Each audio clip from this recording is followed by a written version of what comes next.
Good morning to all of you.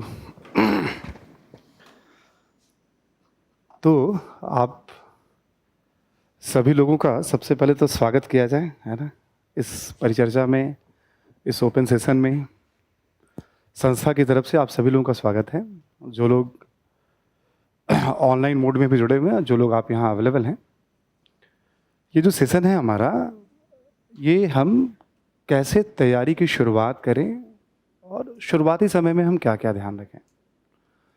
आप सभी को पता है ही कि हिंदुस्तान क्या दुनिया के प्रतियोगिता के दृष्टिकोण से देखें तो हम one of the toughest exam इसे माना जाता है पूरी दुनिया में, भारत में भी, कोई शक नहीं है इसमें। और इसमें बताने के लिए बहुत सारी बातें होती हैं। नॉर्मली जो क्लासेस भी चलती हैं वो 1 साल 1.5 साल तो क्लासेस चली ही जाती हैं। तो आप समझ लो जो 1 साल 1.5 साल पढ़ाया जाता है उसे संभव नहीं हो सकता है कि आप 1 घंटे में, आधे घंटे में आप उसे बता पाएँ। बट हमारा ऑब्जेक्टिव एकदम क्लियर होता है ओपन सेशन का। हम अलग अलग मकसद से ओपन सेशन रखते हैं। कभी हम मेंस के डिस्कशन पे रखते हैं, कभी हम प्रीलिम्स के डिस्कशन पे रखते हैं, कभी हम एसे पे रखते हैं हम, है ना। तो अलग अलग मकसद से रखते हैं हम। तो यहाँ मकसद बहुत क्लियर है कि जो बच्चे शुरुआत कर रहे हैं उन्हें क्या क्या ध्यान रखना चाहिए।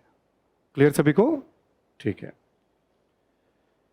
आइए हम बात करते हैं। कोई भी स्टूडेंट जब तैयारी शुरू करता है तो वो ये तो मान के चलता है ना कि मुझे एग्ज़ाम निकालना है। यस यस, मान के चलता है। और किसी भी एग्ज़ाम के लिए आप जाएंगे, आप किसी भी एग्ज़ाम के लिए आगे बढ़ें आप, ठीक है, बहुत बेसिक सी बात है। कोई भी स्टूडेंट्स, उसकी पकड़ तभी बनती है जब जो शुरुआती तैयारी की जो शुरुआत होती है वो सिलेबस और क्वेश्चन पेपर पे बहुत कुछ डिपेंड करता है। बहुत ज़रूरी है आप सिलेबस के बारे में, क्वेश्चन पेपर के बारे में समझें आप। तो आज की चर्चा में मैं जो अभी जो 1 घंटे हमारी आपकी बात होने वाली है उसमें मैं आपसे कुछ सामान्य बातों के बारे में, थोड़ा बहुत यूपीएससी के बारे में 2-4 मिनट बात करूंगा। और चूँकि हिस्ट्री की क्लासेस में लेता हूँ जीएस में, तो हिस्ट्री प्रीलिम्स और मेंस का सिलेबस और एक स्टूडेंट को क्या ध्यान रखना चाहिए तैयारी के प्रारंभ में, उस पर फोकस होगा। फिर हमारे और दूसरे फैकल्टी हैं सम्मानित, जैसे सुनील सर हैं, अभी इकॉनमी पे बात करेंगे आपसे। फिर मृत्युंजय सर हैं, आपसे ज्योग्राफी पे बात करेंगे। और फिर अशोक दुबे सर हैं, आपसे पॉलिटी पे बात करेंगे। और हमारी टीम के एक और रिस्पेक्टेड मेंबर हैं, वो आपको पूरे विजन आईएएस के प्लान के बारे में आपको बताएंगे, इंद्रजीत सर। ठीक है, ऐसा सेशन होगा। बीच में आप एक सेशन से 2 सेशन के बीच में आप थोड़ा बहुत पानी वगैरह भी पी सकते हैं बहुत आराम से। आइए, जब हम एग्ज़ाम में आगे मूव करते हैं, आप सभी को पता है कि 3 चरण के ये एग्ज़ाम है, 3 स्टेज में ये एग्ज़ाम होता है। बेसिक्स आइडिया है, इसमें बताने वाली बात कुछ भी अब नहीं है यूट्यूब के ज़माने में। प्रारंभिक परीक्षा, जिसमें एक जीएस का पेपर होता है और एक सीसेट का पेपर होता है। मेंस रिटन एग्ज़ाम आपका मुख्य परीक्षा, जिसमें आप सभी को आइडिया है ही, जीएस के 4 पेपर होते हैं टोटल, 1000 मार्क्स के पेपर होते हैं ये। ठीक है, निबंध का एक पेपर होता है,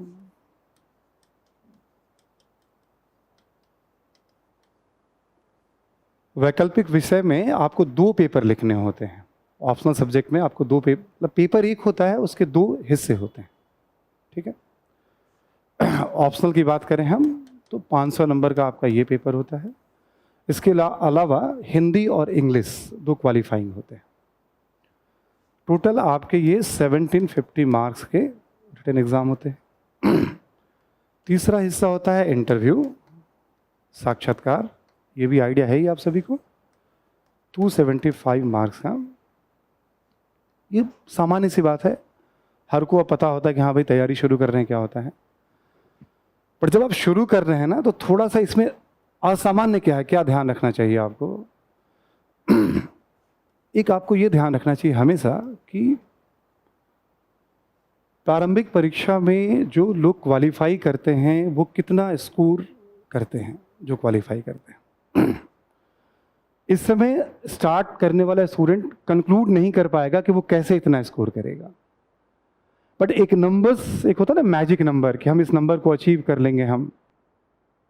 ठीक है, तो मैं पीटी क्वालिफाई कर जाऊंगा। इतना हम कर सकते हैं शुरुआत में हम, कि प्रारंभिक परीक्षा के बारे में हम एक आइडिया रख लें मोटे तौर पे कि पिछले 10 साल का ट्रेंड क्या है। किसी भी स्थिति में कहा जाए, एक एक साल छोड़ दें हम, पिछले 10 साल में हम जीएस में 100 प्रश्न पूछे जाते हैं, और 100 प्रश्न में किसी बच्चे ने यदि 55 प्रश्न सही कर दिया है नेगेटिव हटा करके, तो एक साल छोड़ दिया जाए पिछले 10 साल में, तो हर एक साल पीटी हो जाएगा। अभी इस साल अभी इंटरव्यू चल ही रहा है, रिजल्ट आने वाला है 23-24 मई तक रिजल्ट आ जाएगा अभी। उसके बाद इस साल के प्रीलिम्स के अंक हमारे सामने आएंगे। बट इससे पहले की बात करें हम, ठीक 2021 की बात करें हम, 2020 की बात करें हम, तो जिन बच्चों ने 46 प्रश्न, जिन बच्चों ने 47 प्रश्न सही कर दिए नेगेटिव हटा करके, जिन बच्चों ने 44 प्रश्न सही कर दिए 88 नंबर, उनका प्रीलिम्स हो गया है। बेसिकली क्या होता है, ये क्वेश्चन पे डिपेंड करता है, वैकेंसी पे डिपेंड करता है कि कट ऑफ क्या जाएगा, ये आप समझेंगे। पर जब आप तैयारी शुरू कर रहे हैं तो आपके मन में एक इच्छा जरूर होगी कि मेरा प्रीलिम्स हो, तो कम से कम एक आंकड़ा बैठा के चलिए कि 55 से 60 क्वेश्चंस मुझे एनी हाउ सही करना है जीएस में। यस, इस पे तस्वीर तब साफ होगी जब पूरे डिटेल में आप पढ़ना शुरू करेंगे। ये कैसे 55 बनेगा, कैसे 60 बनेगा, हिस्ट्री का क्या रोल होगा इसमें, ज्योग्राफी का क्या रोल होगा इसमें, पॉलिटी का क्या रोल होगा। पर एक बच्चों को एक आंकड़ा रखने चाहिए मन में, ठीक है हम 55 से 60 क्वेश्चंस के लिए हमें जाना है, ठीक है। आप सबको पता होगा पीटी के नंबर ऐड नहीं होते हैं, जानकारी है ना सभी को, क्वालिफाई करते हैं हम। मोटे तौर पे मान के चलिए 10,000, 11,000, 9,000 ऐसे पीटी के रिजल्ट आते हैं। 4 लाख 5 लाख बच्चे अप्लाई करते हैं, उसमें कुछ कम करके एग्ज़ाम में अपेयर होते हैं। तो आपको 10,000, 11,000, 9,000 में आना है, और 55 से 60 क्वेश्चंस का यदि आप टारगेट हैं और आप एग्ज़ाम के पहले उस लेवल पे अपने आप को रख पा रहे हैं आप, तो निश्चित तौर पे मुझे लगता है कि कहीं ना कहीं आप पीटी में आपका रिजल्ट होगा। दूसरा हिस्सा है हमारा मेंस का हिस्सा है, इसके नंबर ऐड होते हैं, है ना। और इसमें भी पिछले 10 वर्षों का ट्रेंड उठा ले आप, तो 1750 नंबर में कभी ऐसा नहीं हुआ होगा कि 800 नंबर से अधिक गया हो कट ऑफ। 1750 मार्क्स में 800 प्लस रेयर ही, मुझे ध्यान नहीं आ रहा है कभी कट ऑफ गया है। 736, 751 2 बार, 774, 1750 नंबर में मोटे तौर पे आप मान लो किसी बच्चे को 750 नंबर के आसपास है, ठीक है, तो वो इंटरव्यू दे रहा है। सब्जेक्टिव है थोड़ा सा, 10-20 नंबर आगे पीछे करिएगा इसको आप, क्योंकि कोई एक रूल तो है नहीं, और ना मैं इसमें डिटेल में जाने वाला हूँ। बट चूंकि आप तैयारी शुरू कर रहे हैं, तो यदि आपको क्वालिफाई करना है तो मन में वो मैजिक फीवर आपको पता होना चाहिए कि मुझे पीटी क्वालिफाई करना है। मैं मान के चलता हूँ, आप मानिए कि मेरा होगा, ठीक है। तो 55 से 60 क्वेश्चन, एक ये टारगेट रखिए प्रीलिम्स में। 750 एक मैं औसत नंबर आपको बता रहा हूँ। मेंस में किसी भी बच्चों को जो कट ऑफ लाइन होता है उससे यदि 50-60 नंबर अधिक आ जाए, यानी किसी बच्चों को 810 नंबर आ गया, 820 नंबर आ गया, तो बहुत चांसेस हैं कि वो टॉप 100 में आ जाएगा। यानी दूसरी बात मैं क्लियर कर दूं आपको कि पीटी का सिलेक्शन में कोई रोल नहीं है, बस वो आपको मेंस का मौका देगा। बट मेंस में जो कट ऑफ होता है, कट ऑफ से यदि 50, 60, 70 नंबर यदि आप ऊपर आ गए तो शुरू के 100 में आने की पूरी संभावना है आपकी, और ये पूरी तरह से आपके हाथ में है। 4 पेपर जीएस के, एक निबंध के 5, और ऑप्शनल में जो 2 अलग अलग पेपर 1 पेपर 2 राइटिंग करने के साथ, पूरी तरह से आपके हाथ में है। आज न कल ये बात आपको समझ में आ जाएगी कि अपना मुकद्दर अपने हाथों से ही आपको लिखना है। आप जो लिखेंगे उसी से आपका फ्यूचर, ये एकदम क्लियर है। तीसरा हिस्सा है इंटरव्यू, 275 मार्क्स का है। जस्ट मैं आपको आइडिया दे दूं, मेंस में यदि आप कट ऑफ पे हैं, 750 नंबर पे हैं, ठीक है, तो 210 नंबर चाहिए, नाम आपका अंदर होगा। बहुत मुश्किल होता है 275 में 210 आना। और ये पूरी तरह से आपके हाथ में नहीं होता है। 5 अनुभवी लोगों की टीम होती है, 30-30 साल का सार्वजनिक जीवन का उनका अनुभव होता है। आप 24, 25, 27, 22, 23 साल के बच्चे, पांचों को मिला दो तो 150 साल का उनका अनुभव। ठीक है, शिकार की तरह बहुत प्यार से आपको देखेंगे। कभी जंगल में शेर को देखिएगा, जब शिकार मिल जाता है तो पूंछ ऐसे हिलाना शुरू करता है खुश होकर के। कोई बात नहीं, बच्चों के बीच में प्रतियोगिता होती है, ऐसा नहीं कि उनसे आपका कुछ लेना देना है, वो बड़ा फैमिलियर माहौल होता है। बट ये तय है कि पूरी तरह से आपके हाथ में नहीं होगा। जब तैयारी शुरू करने जा रहे हैं तो आप मान के चलिए कि आपको करना है। इन बातों को डिटेल से समझने के लिए आपको अध्ययन करना पड़ेगा, आपको यात्रा, जो अध्ययन की यात्रा उसमें जानी है आपको, है ना, जाना है। बट नंबर तो ध्यान में रख ही सकते हैं ना कि मुझे अचीव क्या करना है। यदि मैं एकदम कट ऑफ लाइन पे हूं तो 210 नंबर होने चाहिए हमारे पास। अब जितना ऊपर जाते जाएंगे उतना इस पे प्रेशर कम होता जाएगा। और सिलेक्शन जो होता है इन्हीं दोनों का योग होता है। ये बहुत जरूरी है क्योंकि आप मेंस देंगे। ये उससे ज्यादा जरूरी है क्योंकि इससे ही तय होगा आपका सिलेक्शन होगा कि नहीं होगा। तो आप देखोगे पीटी और मेंस पूरी तरह से आपके हाथ में है, इंटरव्यू आपके हाथ में नहीं है। पीटी आप क्वालिफाई करेंगे, हर एग्जाम का अपना महत्व है। बट एक बात, इस पूरी बात को बताने का मकसद ये है कि कोई भी बच्चा तैयारी करने के लिए जा रहा है तो ये बात जहन में बैठा ले वो कि मेंस की राइटिंग की एबिलिटी या लिखने का लेवल वो इतना इम्प्रूव कर ले कि जब भी मेंस दे तो उसका सिलेक्शन हो। उसमें यदि ये आत्मविश्वास आ गया है तो दुनिया की कोई ताकत उसे जॉब लेने से नहीं रोकेगी। हम क्या होता है, तैयारी जब हम शुरू करते हैं तो बहुत क्लैरिटी नहीं होती हमारे पास। ठीक है, तो एक बात आप सब लोग गांठ बांध लीजिएगा, बस बताने का मकसद था। एक थोड़ा मैजिक नंबर ध्यान में रख लीजिए आप। ठीक है, कि क्या नंबर होता है वो जिसको पाने से हम सिस्टम में इन हो जाएंगे। और दूसरी बात जो बताने का मेरा मकसद यहाँ बस इतना है कि इस तैयारी में मेंस बहुत ज़्यादा महत्व रखता है आपके लिए।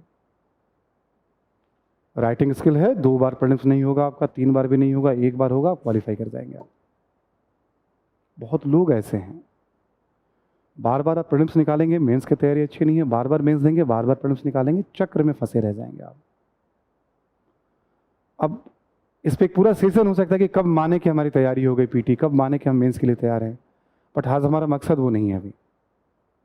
ठीक है, मकसद है हमारा कि हम जीएस की तैयारी आपको कैसे कराएंगे। तो पहला हिस्सा जो थोड़ा मुझे बताना था, आई होप थोड़ा बहुत कम्युनिकेट कर पाया हूं ना मैं। बात समझ में आ रही सभी को? पहली बात, मान के चलना मेरा, हम जब खुद ही भरोसा नहीं रखेंगे तो कौन करेगा आकर के, बताओ जरा मुझे। ये तो मान के, जब हम बीज बोएंगे तभी तो सिंचाई और तमाम जो समय लगेगा उसमें, है ना, आप जो मेहनत करोगे आप, जब हम बीज डालेंगे ही नहीं इस उम्मीद से, तो एक बीजारोपण तो कर ही लो, एक संकल्प तो लो ही लो कि मेरा होगा। मन में रख लो इस बात को। हम जैसा सोचते हैं ना वैसा हमारा अपना जो बिहेवियर, आसपास का एनवायरनमेंट, हम जो कर सकते हैं वो करें, जो हमारे हाथ में नहीं उसके लिए परेशान नहीं हो हम। यस यस, मुस्कुराइए थोड़ा। ठीक, आइए आगे बढ़ते हम लोग। दूसरा हिस्सा, अब जैसे जीएस के बारे में हमने बताया आपको, ठीक, मैं हिस्ट्री पढ़ाऊंगा आपको यहाँ पूरे जीएस में, है ना। और पीटी और मेंस में शुरुआती तैयारी में आपको क्या ध्यान रखना है, हिस्ट्री को लेकर मैं आपसे बात कर रहा हूँ। देखिए, जो प्रारंभिक परीक्षा का आपका सिलेबस है पीटी का, हिस्ट्री का, ठीक है, साथ साथ और बेसिक बेसिक जानकारी मैं देता जाऊंगा। और 40-45 मिनट के बाद आपके कुछ सवाल होंगे हिस्ट्री से रिलेटेड, तैयारी से रिलेटेड। ठीक है, ऐसा सवाल नहीं ये बिल्डिंग कब बना, कितने स्क्वायर फीट में बना, ठीक है, तैयारी से रिलेटेड, है ना।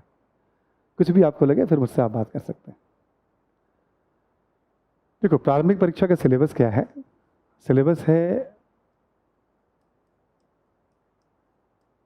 भारत का इतिहास, हिस्ट्री ऑफ इंडिया एवं भारतीय राष्ट्रीय आंदोलन। ठीक है। हमने अभी आपको बताया कि जीएस में 100 प्रश्न पूछे जाते हैं। पिछले 10 वर्षों का औसत निकालेंगे आप तो इतिहास से 15 से अधिक ही सवाल पूछे गए हैं प्रारंभिक परीक्षा में। कंफर्म 15 से तो कम कभी पूछा ही नहीं गया है। 10 वर्षों में कम से कम 3 या 4 बार ऐसा हुआ है कि 20 या 21 प्रश्न पूछे गए हैं। ठीक है, पिछले 10 वर्षों का मैं ट्रेंड बता रहा हूं जो यूपीएससी के एग्जाम का है ना। यानी एक चीज तो क्लियर है कि प्रारंभिक परीक्षा में इतिहास को यूपीएससी हमेशा अहमियत देती है।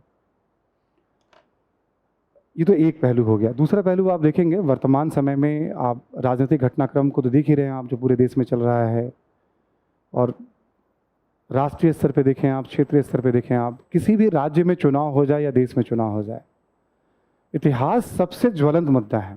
अभी कर्नाटक में चुनाव तो टीपू सुल्तान पे घमासान मचा हुआ है। शिवाजी के पिता के जो जहाँ भाई उन्हें अंतिम संस्कार किया गया था उस पर कोई ध्यान नहीं दे रहा है, अखबारों में उसकी रिपोर्टिंग हो रही है। शाहजी भोसले पे ध्यान क्यों नहीं दिया जा रहा है? ठीक है, ऐसे ही एक किट्टूर रियासत थी, रानी चेन्नम्मा का जिक्र आ रहा है वहाँ पे। अभी प्रधानमंत्री जी ने मन की बात में एक जिक्र किया था अनुभव मंडप का। वहाँ पे एक लिंगायत समुदाय है और बासव अन्ना से जुड़ा हुआ अनुभव मंडप जो संसद की तरह काम करता था। तो अचानक से देखेंगे ना आप कि कन्नड़ के जो बड़े बड़े विद्वान हैं वहाँ पे, उनका जिक्र होना शुरू हो गया, उस दौर के जो पूर्व मध्यकाल के हैं। तो 11-12 ऐसे घटनाक्रम इस समय न्यूज में चल रहे हैं ना कि आप भी, वो सारी चीज़ें एनसीईआरटी वाली किताब में भी हैं, बेसिक किताबों में। इतिहास वैसे भी ज्वलंत मुद्दा बना हुआ है। कोई ऐसा दिन नहीं होता होगा जब कोई बड़े विद्वान या कोई बड़े आदरणीय मंत्री इतिहास के किसी मुद्दे पे बात ना कर रहे हों। मकसद चाहे जो हो उनका, उसमें नहीं जाना हमें। हमारा मकसद क्लियर है, हमें यूपीएससी के लिए तैयारी करनी है। हमें किसी के मकसद में कैरी नहीं होना है। चर्चा में तो हुई ना, ठीक है। तो 15 से ऊपर सवाल आ रहे हैं हर एक साल। ये जो सिलेबस लिखा हुआ है ना एक लाइन में, इससे तस्वीर साफ नहीं होती कि मैक्सिमम क्या पढ़ना है हमें। कोई भी स्टूडेंट जब तैयारी शुरू करे तो उसे हमेशा ध्यान रखना है कि उसके बाद सिलेबस का डिटेल हो।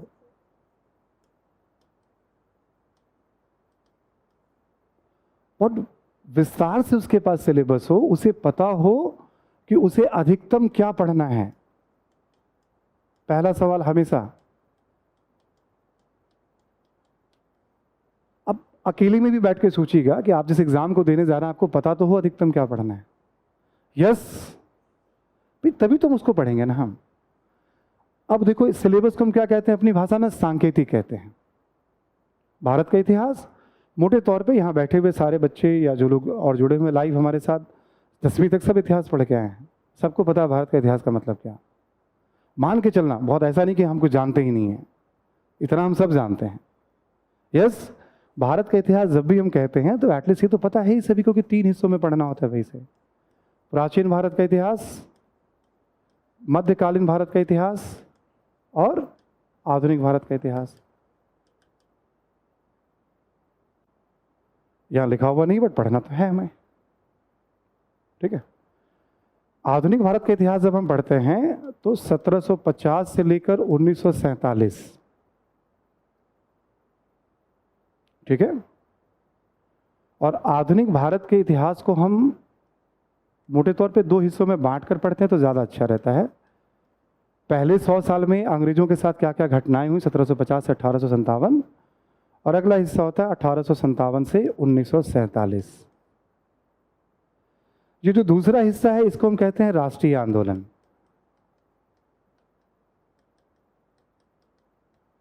इसको हम कहते हैं नेशनल मूवमेंट, राष्ट्रीय चेतना, है ना।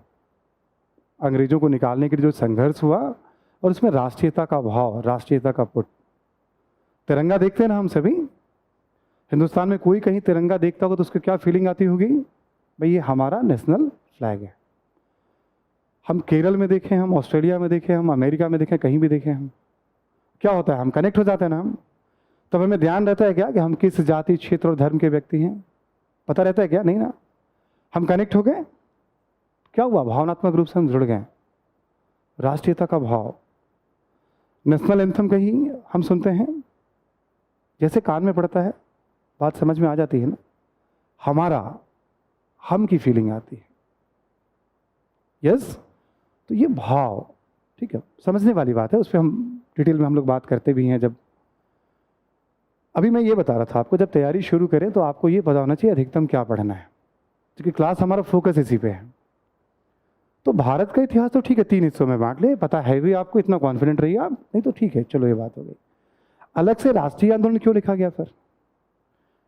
इसको यदि हम हटा दें तब भी हमें राष्ट्रीय आंदोलन पढ़ना है।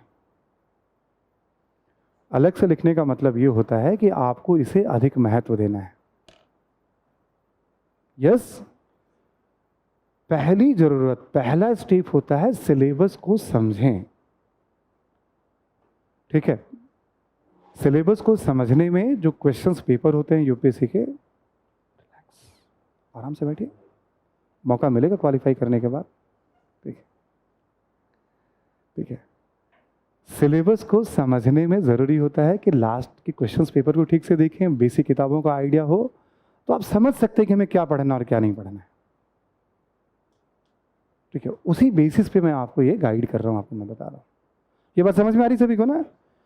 अब 15 सवाल में केवल 2022 के पीटी को छोड़ दें आप, 2022 में 3 ही सवाल आए हैं राष्ट्रीय आंदोलन से। ये सब आंकड़े समझ जाएंगे जब आप पढ़ने लगेंगे तो आप, ठीक है। वरना कोई भी ऐसा साल नहीं होगा कि 15 सवाल में 5 या 6 सवाल राष्ट्रीय आंदोलन से ना आए हों। क्या होता है, हम सिलेबस को समझे, उसमें प्रायोरिटी क्लियर हो गई, यानी जब इसको हम पढ़ेंगे हम, तो हम अपना फोकस यहां बढ़ा देंगे। यस, चलिए थोड़ा सा और एग्जाम्पल को थोड़ा ओपन कर देते हैं आपको, हम कुछ और चीज़ों को थोड़ा बता दें इसमें। जैसे मान लो प्राचीन भारत है, प्राचीन भारत में वैसे जब आप पढ़ेंगे मोटे तौर पे तो 10 टॉपिक पढ़ने हैं आपको। मध्यकालीन भारत में 4 ब्रॉड टॉपिक पढ़ने हैं आपको, ठीक है। ऐसे करके पूरी गिनती है इसकी। इतिहास क्या ठहरा हुआ थोड़ा सा विषय है, एकदम से ठहरा हुआ भी नहीं है, वरना पूरे चुनाव लड़ लिए जाते हैं इतिहास के नाम पे। कब मुर्दों को उखाड़ कर उस पर बहस शुरू हो जाए, इतिहास को कभी कभी कहते हैं ना गड़े मुर्दों को उखाड़ना, कब बहस शुरू हो जाए। बट मोटे तौर पे मान लीजिए जो घटना घट गई सो घट गई, इसमें कोई दो राय नहीं है। देखिए, इससे भी सिलेबस क्लियर नहीं हुआ ना हमारा। भारत का इतिहास, प्राचीन भारत में 10 टॉपिक, मैं जस्ट केवल ऐसे ही बोल दे रहा हूँ। जैसे हड़प्पा सभ्यता, मतलब शुरुआत करें तो पाषाण काल, हड़प्पा सभ्यता, ताम्रपाषाण काल, वैदिक संस्कृति, बुद्ध काल, ऐसे करके फिर मौर्य काल, मौर्योत्तर काल, गुप्तोत्तर काल और पूर्व मध्य काल 1200 ईस्वी तक। आप मान ले मोटे तौर पे 5 लाख ईसा पूर्व से लेकर 1200 ईस्वी तक। काल निर्धारण वगैरह पे बात करने का भी समय नहीं है अभी, बस आप समझ लीजिए सिलेबस को कैसे हमें डिकोड करना है, ठीक है। क्लास के साथ साथ ये सारी बातें चलती रहती हैं, या आपको इतनी बड़ी बात नहीं है। 6ठी क्लास की किताब में भी इसे समझाया गया है एनसीईआरटी में कि कैसे काल गणना होती है, ठीक है। 6ठी क्लास में है, और यहाँ बैठा हुआ हर बच्चा 6ठी पास तो है ही, दोबारा से किताब को पढ़ के समझ सकता है वो, ठीक है ना। इसमें 10 टॉपिक पढ़ने हैं हमें। एग्जाम्पल के तौर पे हमने जैसे हमने कहा 1 से लेकर 10, कोई एक टॉपिक ले लिया हमने, जैसे ले लिया मौर्य काल, ये आसानी से समझ में आ जाएगा किसी को भी थोड़ा। तो टॉपिक क्लियर हो गया, मौर्य काल हमें पढ़ना है, हमें समझना है मैक्सिमम क्या पढ़ना है। आप बाद में स्ट्रेटजी बनाओ कि हम कम पढ़ेंगे, ये नहीं पढ़ेंगे, ये ज़्यादा पढ़ेंगे, बट ये तो जान लो पढ़ना क्या है। तैयारी शुरू जब हम करते हैं तब हम चॉइस ना रखें कि हम क्या पढ़ेंगे और क्या नहीं पढ़ेंगे। अब पूरी चीज़ों को जान लीजिए और इस योग्य बन जाइए, पेपर को एनालाइज करने योग्य कि किस में टाइम ज़्यादा लेना चाहिए, किस में कम देना चाहिए। आपका अपना एक कॉल होना चाहिए। शुरू से कोई धारणा बना के मत चलिए आप। हर वो बच्चा जो तैयारी शुरू कर रहा है वो कभी भी मान के मत चले कि मैं ये पढ़ूंगा और ये छोड़ूंगा। ये लाइन लिख लीजिएगा, आपने ऐसा सोच लिया तो निश्चित तौर पे किसी न किसी लेवल पे आप फंसने जा रहे हैं। आपको ये बात याद रह गई, आप हमारे साथ जुड़े या ना जुड़े, मुझे याद कर लेंगे आप कि मैंने कहा था। तो आप चॉइस ही मत रखिए कि मुझे नहीं पढ़ना है अभी, ये तो बाद में रखिए कि मुझे क्या नहीं पढ़ना है। पहले तो आप पढ़िए। सारे टॉपिक को मिला के कब सवाल बन जाएंगे मेंस में? मेंस में चॉइस थोड़ी है हमारे पास।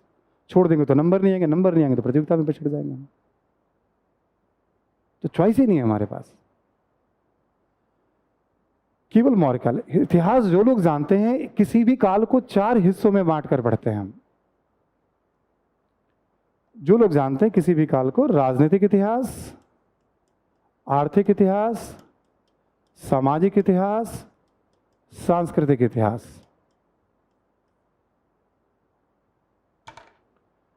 केवल टॉपिक से नहीं, मौर्यों का राजनीतिक इतिहास, राजनीतिक इतिहास में भी क्या पढ़ते हैं क्लियर होता है। वंशावली पढ़ते हैं, साम्राज्य विस्तार के बारे में पढ़ते हैं, प्रशासन के बारे में, उत्थान और पतन के बारे में। ठीक। आर्थिक इतिहास क्लियर होता है, कृषि, पशुपालन, व्यापार, उद्योग, शहर, सिक्के, इन सब के बारे में पढ़ते हैं। सामाजिक इतिहास अलग अलग वर्ण, जाति, महिलाओं की दशा, शिक्षा, खान पान, पहनावा, ये सब क्लियर है, हिस्ट्री में स्ट्रक्चर्ड है। सांस्कृतिक इतिहास जब हम पढ़ते हैं तो बहुत बड़ा दायरा है इसका, बट समझने के लिए मैं आपको बताऊं कुछ महत्वपूर्ण बातों के तौर पे। सांस्कृतिक इतिहास की जब हम बात करते हैं इसमें हम तो कला की बात ज़रूर करते हैं, इसमें हम धर्म की बात करते हैं, साहित्य, कुछ अन्य बातें भी इसमें होती हैं। प्राचीन भारत के 10 टॉपिक, हर एक टॉपिक को आपको इन हिस्सों में बांटकर पढ़ना है।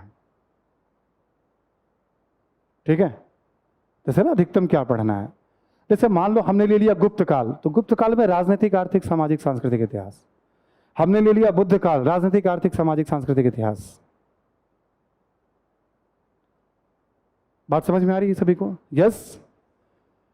उसमें सांस्कृतिक इतिहास में क्या पढ़ते हैं? जब लिखा हुआ भारत का इतिहास तो पीटी में आपको चारों हिस्से पढ़ के जाना है। ये चॉइस मत रखिएगा कि नहीं राजनीति में नहीं पढ़ूंगा, आर्थिक में नहीं पढ़ूंगा, नहीं। 4 साल पहले तक लोग केवल सांस्कृतिक इतिहास पढ़ के जाते थे, बट राजनीतिक इतिहास से भी सवाल आता था। पिछले 4 साल से राजनीतिक, आर्थिक, सामाजिक, सांस्कृतिक चारों से सवाल आने शुरू हो गए। सिलेबस तो 10 साल पुराना है ना हमारा। जब सिलेबस में लिखा हुआ भारत का इतिहास, आप देखेंगे 2017 की भी हमारी वीडियो यूट्यूब पे पड़े हुए हैं। विजन आईएएस में जब मेरा पहला क्लास था, 17 में जब हमने शुरू किया था, 18 में हिंदी वाले सेगमेंट, तब भी हमने यही बात कही थी, भाई देखो सिलेबस है भारत का इतिहास, लेकिन तब हमने कहा था देखो सांस्कृतिक इतिहास से सवाल ज़्यादा आते हैं, पढ़ लो भारत का इतिहास, रिवीजन सांस्कृतिक इतिहास करना, पढ़ लो, अवेयर रहो। सिलेबस है ना, कब क्वेश्चन आ जाए किसी ने पूछा थोड़ी, हमसे पूछ के थोड़ी सवाल आएगा। ट्रेंड सांस्कृतिक इतिहास का है, अब तो ट्रेंड पूरे भारत के इतिहास का है, अब ये ऑप्शन नहीं है, क्योंकि सिलेबस कह रहा था भारत का इतिहास। अब एक छोटी सी बात, हमने सिलेबस समझ ली, हमें क्या पढ़ना है, तो बात आ जाती है पढ़ने की ना, कैसे पढ़े, नोट्स बनाएं। पढ़ने का तरीका और नोट्स क्लियर हो गया हमारा तो कितना याद है हमें, एग्जाम तक जा पाएगा। हम जो पढ़ रहे हैं वो सही पढ़ रहे हैं या नहीं, हमारा नोट्स सही बना या नहीं, और क्या एग्जाम तक उसे ले जा पाएंगे हम। सच तो ये कि पढ़ते बहुत सारे लोग हैं, एग्जाम तक नहीं ले जा पाते। सिंपल है, लेकिन जब आप पढ़ना शुरू करेंगे तो चूंकि सिलेबस इतना लेंदी है, वो संभालने में स्टूडेंट्स को बहुत परेशानी होती है, सबको होती है। और बिना चुनौतियों का क्या मजा, कोई थाली में पुरस्कार तो दे नहीं देगा, लो जी आप आईएएस बन जाओ, कोई मतलब है क्या ऐसे लाइफ का? क्यों आपने डिसाइड किया, कैसे डिसाइड किया? कुछ सोचा, कुछ बातें प्रेरित की, तभी तो आपने डिसाइड किया। कुछ तो मोटिवेशन होगा जो आपको खींच कर लाया है। यस। तो अधिकतम क्या पढ़ना है, इस बात की साफ साफ समझ होनी चाहिए आपको। कहीं पढ़ना, खुद से पढ़ो, कोचिंग में पढ़ो, किसी कोचिंग में पढ़ो, कोई फर्क नहीं पड़ता, बट अपनी तैयारी को लेकर के अवेयर रहो। कुछ शाश्वत नियम है, ये मेरे द्वारा बनाए गए नियम नहीं है। ऐसा मत सोचिएगा कि मैं भगवान बुद्ध की तरह संसार में दुख ही दुख है, 4 आर्य सत्य बता रहा हूं मैं आपको। भैया मैं वैसा कुछ भी नहीं हूं। ये कुछ शाश्वत नियम है तैयारी के। 17 साल के मेरे अपने 16 साल के अनुभव हैं, और बहुत सारे लोगों को हमने क्वालिफाई करते हुए, योग्य लोगों को क्वालिफाई न करते हुए देखा है। ये चीज साफ है तो आपको पता होता है कि आपको आगे कैसे बढ़ना है। जब ये धुंधला होता है तो आप भी धुंधले धुंधले तैयारी करते हैं, आत्मविश्वास का भी अंदर से नहीं रहेगा। क्या जी मैं पढ़ रहा हूं, बट भरोसा नहीं है अपने ऊपर। साफ होना चाहिए इसी तरह, मैं पढ़ रहा हूं, क्या पढ़ रहा हूं, क्यों पढ़ रहा हूं, क्यों नहीं होगा। हम इसी में फंसे रहते हैं। आप महीनों महीनों पढ़ लेंगे, आपको समझ भी नहीं आएगा हम क्यों पढ़ रहे हैं। मैं तो बहुत साफ जानता हूं भाई, ये पता हो कि हमें किस रास्ते पे जाना है। यस यस, मतलब थोड़ा एनर्जी दोगे मुझे तभी तो मैं कुछ बात करूंगा, कुछ और बताऊंगा मैं, है ना? ठीक है। अब यहीं पे एक छोटी सी बात और आपको बता दूं मैं कि अभी भी सांस्कृतिक इतिहास का बहुत महत्व है। प्राचीन भारत से औसतन अभी 5 सवाल पूछे जा रहे हैं 15 में। 15 सवाल, 17 सवाल में 5 सवाल प्राचीन भारत से पूछे जा रहे हैं, और उस 5 में कम से कम 3 सवाल पिछले 4 वर्षों में सांस्कृतिक इतिहास से।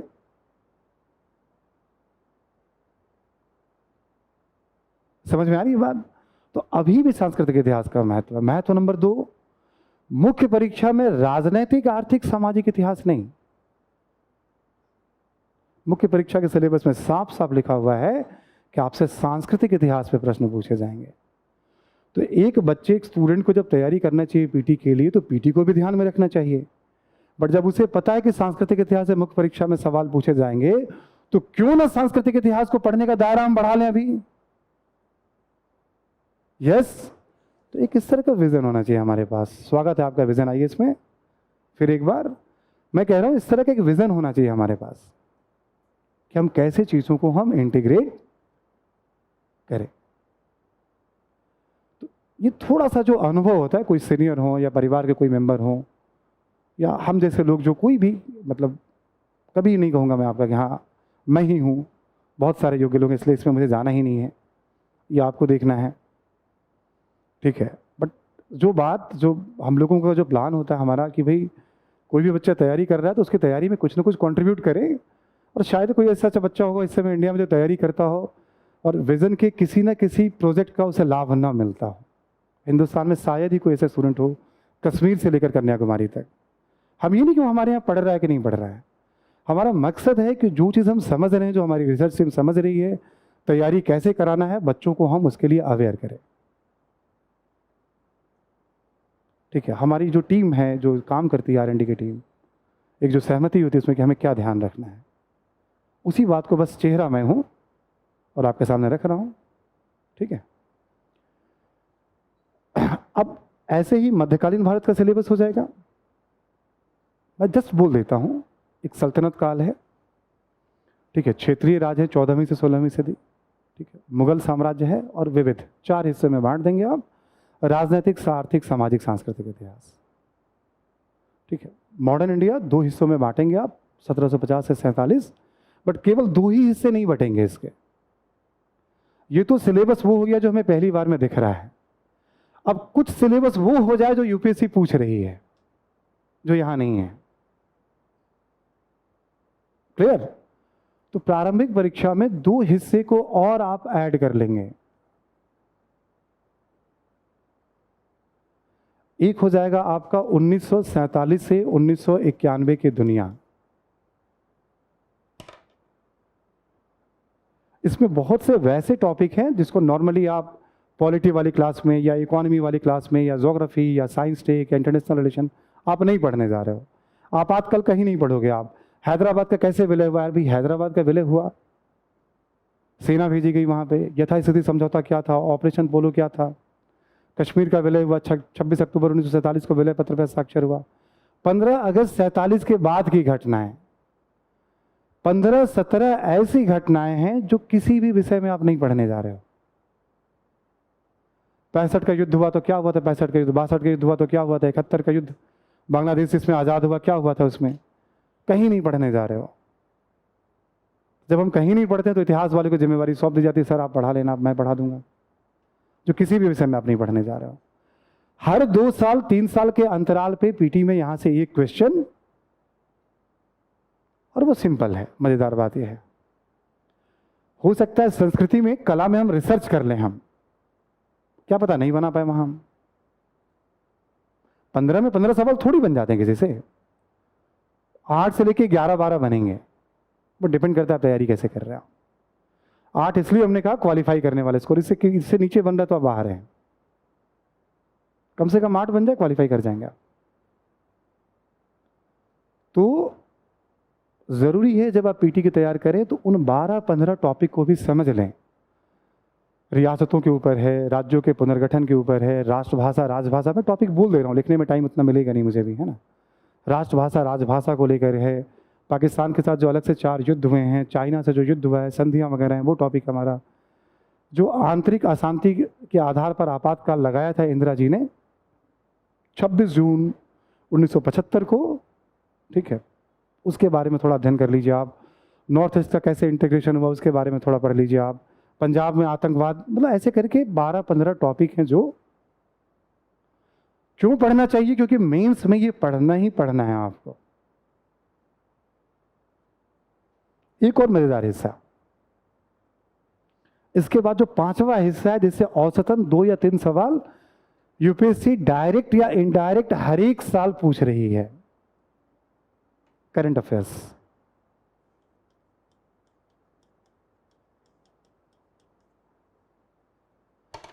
अभी देखो हमने 11-12 बातें कर्नाटक के बारे में कह दी। अब 1 साल का केवल करंट पे ध्यान दोगे ना, केवल हम कुछ बड़े नाम बोलें, जैसे दयानंद सरस्वती हैं मान लीजिए, उनकी 1-2 या कुछ ऐसी जयंती मनाई जा रही है। अरविंद, श्री अरविंद हैं या अरविंद घोष कह लीजिए आप, उनकी 150वीं जयंती मनाई जा रही है। राम मोहन राय हैं, उनकी 250वीं जयंती मनाई जा रही है। कोल्हापुर के साहू जी महाराज हैं, उन पर चर्चा हो रही है। दादा भाई नौरोजी, उनके ऊपर चर्चा हो रहा है। रामानुजाचार्य है, शंकराचार्य तो लगातार चर्चा में बने हुए हैं। ऐसे ऐसे 15-20 पर्सनालिटी तो मैं अभी बता दूंगा जो पिछले 12 महीनों में न्यूज में है।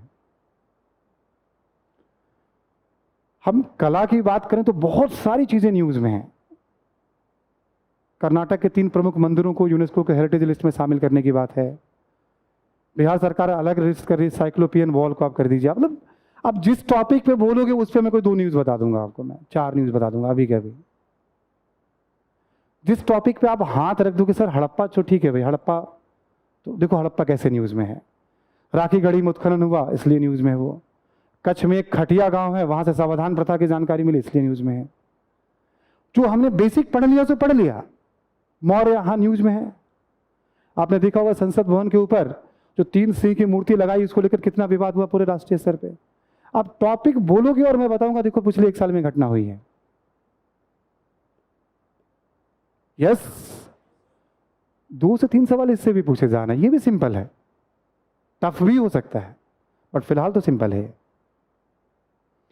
हम देखो ये तय नहीं कर सकते, हम ये कर सकते हैं कि क्या चल रहा है हम उसको समझ ले ठीक से, एक बार पढ़ के जाए, ठीक से हम करके जाएंगे तो निश्चित तौर पे हम एक सेफ पोजीशन पे रहेंगे। बस मुझे आपको ये अवेयर करना है, या जो बच्चे तैयारी शुरू कर रहे हैं, कि सिलेबस में ही पहले समझ लीजिए आप। अब कुछ करंट तो परमानेंट होते हैं। अब जैसे यूनेस्को, इसके बारे में बेसिक बातें पता होनी चाहिए। भारत में संस्कृति मंत्रालय, आर्कियोलॉजिकल सर्वे ऑफ इंडिया, 1951 का अधिनियम, 1958 का अधिनियम, 1972 का अधिनियम, ये सब किसी भी स्टूडेंट को पता होना चाहिए जो तैयारी करने जा रहा है। 40 भारत में विश्व विरासत स्थल हैं, पता होना चाहिए। 14 अमूर्त विरासत हैं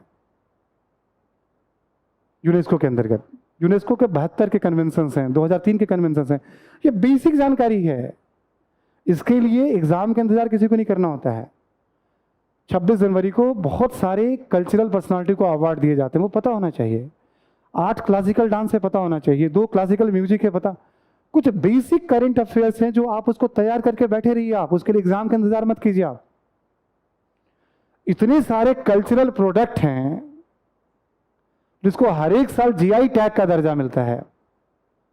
जीआई टैग के बारे में बेसिक पता होना चाहिए। WTO, ट्रिप्स, भारत में 1999 का अधिनियम, 2002 का अधिनियम, चेन्नई में उसका मुख्यालय है, DPITT संस्था है, 10 वर्षों के लिए अप्लाई होता है। यानी जस्ट मैं आपको बता रहा हूं, बेसिक जानकारी पता होना चाहिए। 430 से ज्यादा प्रोडक्ट को जीआई टैग का दर्जा मिला है। बहुत सारे हिस्टोरिकल प्रोडक्ट हैं।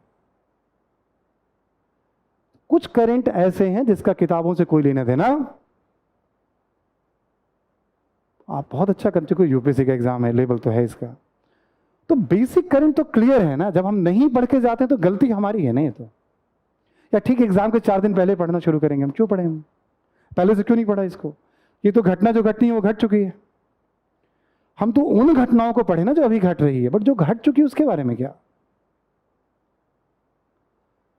तो प्रारंभिक परीक्षा के सिलेबस को आप इस तरह से एक बार आप कर लीजिए, ब्रेक, पढ़िए। मैं यहीं पे आपको सोर्स बता देता हूं, थोड़ा फिर मेंस का आइडिया दे दूंगा मैं आपको। देखो, करंट अफेयर्स के लिए आप कोई भी मैगजीन पढ़ सकते हो, बट मुझे आइडिया नहीं है बहुत ज़्यादा मैगजीन का। विजन आईएएस का जो मैगजीन है आसानी से उपलब्ध होता है किताब की दुकानों पे या ऑनलाइन, है ना। आप इसके अलावा कुछ पढ़ने की ज़रूरत ही नहीं पड़ेगी। आप कुछ और पढ़ते हो तो आप देख लेना, ठीक है। इसके अलावा ज़रूरत नहीं पड़ेगी आपको कभी। 47 से 91 जो पोस्ट इंडिपेंडेंस है, एनसीईआरटी की किताब आती है स्वतंत्र भारत में राजनीति। इसके लेखक हैं योगेंद्र यादव और सुहास पालेकर। ये आपको यूट्यूब पे भी मिल जाएगा, परेशान मत होइएगा, थोड़े समय के बाद ये आप अपलोड हो जाएगा, आप उसको देख सकते हैं। लिख सकते हैं तो लिख लीजिएगा, वरना सुनने पे भी ध्यान दीजिएगा, सब रहेंगे अपलोडेड, ठीक है। एक किताब, इससे अच्छी कोई किताब नहीं है पोस्ट इंडिपेंडेंस पे। एक विपिन चंद्रा की भी किताब है, बट वो अलग लेवल की किताब है, जैसे होता है ना रेफरेंस बुक, यानी आपको कोई टॉपिक और थोड़ा डेप्थ में जाके पढ़ना है तो आप उसे यूज कर सकते हैं। आज़ादी के बाद का भारत, ठीक है। रामचंद्र गुहा की भी किताब है, 2 अलग अलग वॉल्यूम है, बट मैं सजेस्ट नहीं करता हूँ बच्चों को। मेरा मानना हमेशा से है कि थोड़ा कम पढ़ना है, बट उसको 100-50 बार, 20 बार, 30 बार, 150 बार, मतलब वो किताब आपको देख करके भागे। अब क्या जान लोगे मेरी? छोड़ दो कम से कम, ठीक है। किताब को देख करके आप भागेंगे तो मुश्किल है एग्जाम निकालना, ये ध्यान रखिएगा। किताब आपको देख करके भागे, क्योंकि बाकी चीज़ें ऐड ऑन हो जाती हैं पढ़ते पढ़ते। हमारा बेस अच्छा होगा ना, कभी भी हम अच्छा कर सकते हैं। इसलिए एक ही किताब को, मतलब मैं इस पे हमेशा कायम रहता हूं कि एक ही सोर्स पढ़ना है आपको। चाहे ठीक है सारे सवाल ना बन रहे हैं, कोई बात नहीं, अभी आपको समझ में नहीं आएगा क्वालिफाई करने के लिए क्या क्या मसाला चाहिए आपको, और आप उसमें कायम रह के तो देखो आप क्या फर्क पड़ता है आपकी तैयारी में। आधुनिक भारत में विपिन चंद्र की किताब है, किसी से भी बोलेंगे आपको किताब की दुकान पे मिल जाएगी। वो बहुत सारे बच्चे स्पेक्ट्रम भी पढ़ते हैं, अच्छी किताब है वो। 2 में से कोई एक चॉइस करिएगा आप, ठीक है, विपिन चंद्र या स्पेक्ट्रम, ठीक है। आप देख लीजिएगा आपको क्या लेना है, ठीक है। बट आमतौर पे बच्चे दोनों रखते हैं किताब, ठीक है। ये दोनों किताब सबके टेबल पे मिल जाएगा आपको, ठीक है। मध्यकालीन भारत में एक किताब आती है सतीश चंद्र की,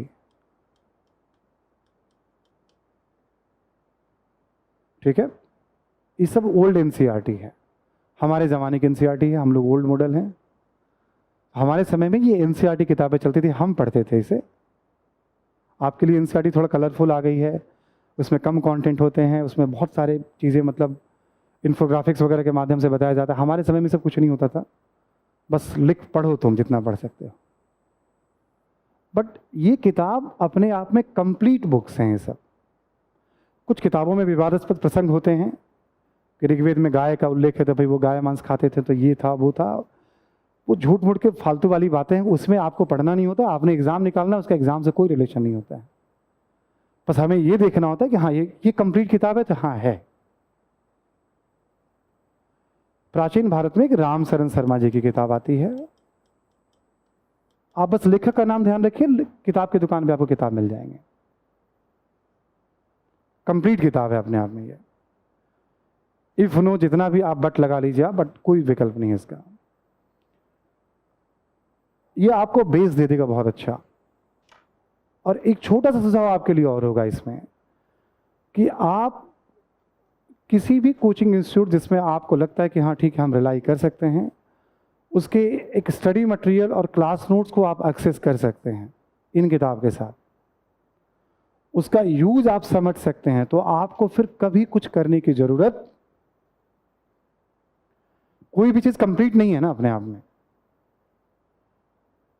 जब आप शुरू कर रहे हैं तो ये आपका बहुत अच्छा बेस है। एनसीईआरटी की जो किताब है, लोग बहुत बार कहते हैं कि आप एनसीईआरटी पढ़िए, बहुत अच्छी बात भी है। आप चाहें तो छठी, सातवीं और आठवीं की एनसीईआरटी पढ़ सकते हैं एक बार समझ बनाने के लिए, बट पूरे एनसीईआरटी को मिलाकर 25-30% सिलेबस भी कवर नहीं होता है, इसलिए उसका रिजल्ट नहीं आएगा। फिर सोर्स बहुत सारे होंगे और बिखर जाएंगे आप। इसलिए मेरा सुझाव है कि जहां आपको लगे, जैसे एंशिएंट पढ़ना है तो एक बार छठी वाली किताब आप पढ़ लीजिए, आप उससे समझ बन जाएगी। फिर आर एस शर्मा को पढ़िए आप। मेडिवल पढ़ना है, सातवीं वाली किताब को पढ़ लीजिए आप, एनसीईआरटी जो चल रही है। फिर सतीश चंद्रा पढ़िए आप। और जब बिपिन चंद्रा या स्पेक्ट्रम पढ़ना है तो एक बार आठवीं वाली किताब। ये आइडियली रीडिंग है इंडियन हिस्ट्री में, आपको किताब बेहतरीन तरीके से समझ में आ जाएगी, चाहे वह स्पेक्ट्रम हो या बिपिन चंद्रा हो। और इसके लिए तो बहुत अपने आप में अल्टीमेट किताब है ये, कुछ करने की जरूरत ही नहीं है। क्लियर सभी को? तो हमने बात शुरू की, जब हम तैयारी शुरू कर रहे हैं तो पहली बात, अधिकतम क्या पढ़ना है। मैं आता हूं कंक्लूजन की तरफ। अब देखो, सिलेबस से बात क्लियर हो रही थी क्या? नहीं हो रही थी। हमने एक बार बात रखी, कुछ चीजें हिडन है वो भी आपके सामने रखा कि भाई देखो ये है। उसी में ट्रेंड भी आपके सामने रख दिया, देखो ट्रेंड ये होता है। तो जैसे आप दूसरे एग्जाम्स को करते आए हैं ना अपने स्कूल कॉलेज वगैरह में, उसी तरह का एग्जाम है। डिफरेंस क्या है, जो काम वहाँ 4-5 साल में, जैसे ग्रेजुएशन आप 4 साल में करके आ रहे हो इंजीनियरिंग या कोई और कोर्स, समझो 4-5 साल की पढ़ाई आपको यहाँ 4-5 दिनों में जाके परफॉर्म करनी है। लेंदी है ये, है रहेगा। इतनी बड़ी चीज मिलनी है इसमें, तो ऐसा थोड़ी होगा कि एकदम आसानी से मिल जाएगा आपको, तो रहेगा। दूसरा, कहां से पढ़ना है।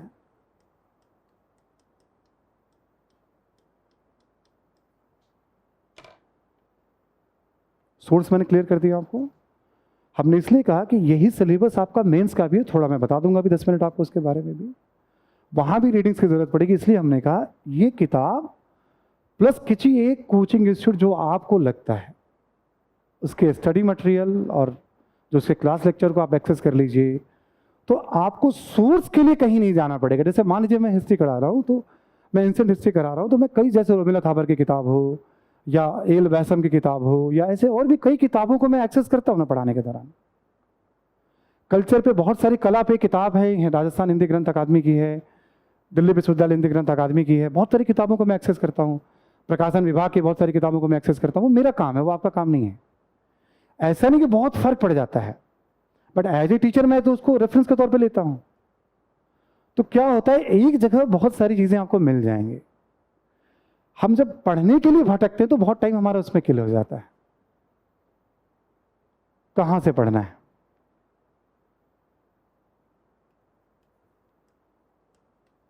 कैसे पढ़ना है, और नोट्स ये कोई भी आपको क्लास के साथ ही बता पाएगा। मैं भी, जब मेरी क्लास चलती है यूट्यूब वगैरह पे, बहुत सारे, मुझे लगता है कि अब कुछ लीगल भी हम लोगों ने भी अपलोड किया है, कुछ क्लासेस जैसे मेरी अपनी अपलोड होने वाला है अभी। गौरव जी, हाँ, कुछ क्लासेस, वरना चोरी छिपे तो पूरे यूट्यूब पे मैं अपना क्लास ही देखता हूँ पढ़ा हुआ, पता नहीं कौन कौन से लोग देते रहते हैं उस पर। सुजीत सर विजन आईएएस करके आप सर्च करोगे तो कोई भी क्लास आपको दिख जाएगा उस पर। कोई भी एक लेक्चर आप ठीक से देख लोगे तो आपको समझ में आ जाएगा कैसे पढ़ना और नोट्स कैसे बनाने। लगभग 3-3 घंटे का लेक्चर पढ़ा हुआ है इसके ऊपर, बट वो इलीगल है सब। और वो क्या कहते हैं, वो टेलीग्राम कहते हैं ना, टेलीग्राम पे भी बच्चे पता नहीं कहाँ से देख के आ जाते हैं। आप में से क्या पता किसी ने देखा हो, ठीक है, कोई है क्या यहाँ जो देख के आया होगा? ईमानदारी से बताना, कोई सी बात नहीं है। देखो 4-5 लोग बता ही रहे हैं अभी भी क्लास में, है ना। तो आपको एक पता चल जाएगा कैसे पढ़ते हैं वहाँ से, वो भी है अवेलेबल ना। जरूरी नहीं कि एकदम कोचिंग से काम आसान जरूर होता है आपका, बट ऐसा नहीं कि कोचिंग के बिना कुछ नहीं होगा। तो आप देख सकते हो ना मैं जो कह रहा हूँ आपको, है ना। चौथी बात हमने बता दी, ये तो हो गया हिस्सा आप तैयार कर लिए, एग्जाम तक कैसे ले जा पाएंगे, तो बिना अभ्यास के संभव ही नहीं है। तभी तो एग्जाम क्वालिफाई करोगे। तो एग्जाम क्वालिफाई करोगे, उसके 4 प्रमुख स्टेज हैं ये। यस, 10 मिनट का और समय मैं आपका लेता हूं। मेंस का सिलेबस थोड़ा सा ब्रीफ में आपको डिफाइन कर देता हूं, क्योंकि शुरुआत कैसे करें आप, ये बात टॉपिक है हमारा, है ना। और फिर मैं आपको फ्री कर दूंगा अपनी क्लास से। सुनील सर आ गए हैं, आपसे इकोनॉमी में बात करेंगे सर। देखिए,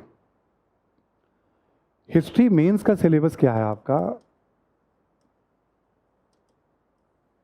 सोर्स वही रहेगा, सोर्स में कुछ भी ऐड मत करिएगा। एक है आपका सांस्कृतिक इतिहास,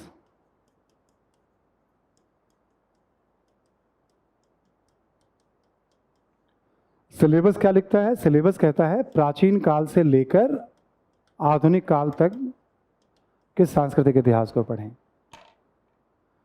एक लाइन में लिख के सिलेबस छोड़ दिया गया, ये भी सांकेतिक है। तो आप सिलेबस कैसे बनाएंगे इसमें? तो 10 टॉपिक एंशिएंट हिस्ट्री का, 4 टॉपिक आपका मेडिवल हिस्ट्री का, 14 टॉपिक का सांस्कृतिक इतिहास। समझ में आ रही है? उन 14 टॉपिक के कला, साहित्य, धर्म, विज्ञान, इसके बारे में, plus complete modern India, plus जो मैंने आपको बताया classical dance, classical music, UNESCO के बारे में, आर्कियोलॉजिकल सर्वे ऑफ इंडिया के बारे में। अब ऐसे मिला दो, ये करीब 24-25 मेजर टॉपिक हो जाएंगे आपके सांस्कृतिक इतिहास में। सिलेबस देखोगे आप, एक लाइन में क्या लिखा हुआ है, तो प्राचीन काल से लेकर आधुनिक काल तक, उससे क्या पता चलेगा हमें? कुछ नहीं। तो सेम ढर्रे पे करीब 25 टॉपिक आपके हो जाएंगे मेजर सांस्कृतिक इतिहास के। समझ में आ रही है बात सभी को? यस। फिर वही बात, सिलेबस पढ़ना क्या है? सिलेबस बता तो रहा है बट इससे क्लियर नहीं है। आधुनिक भारत,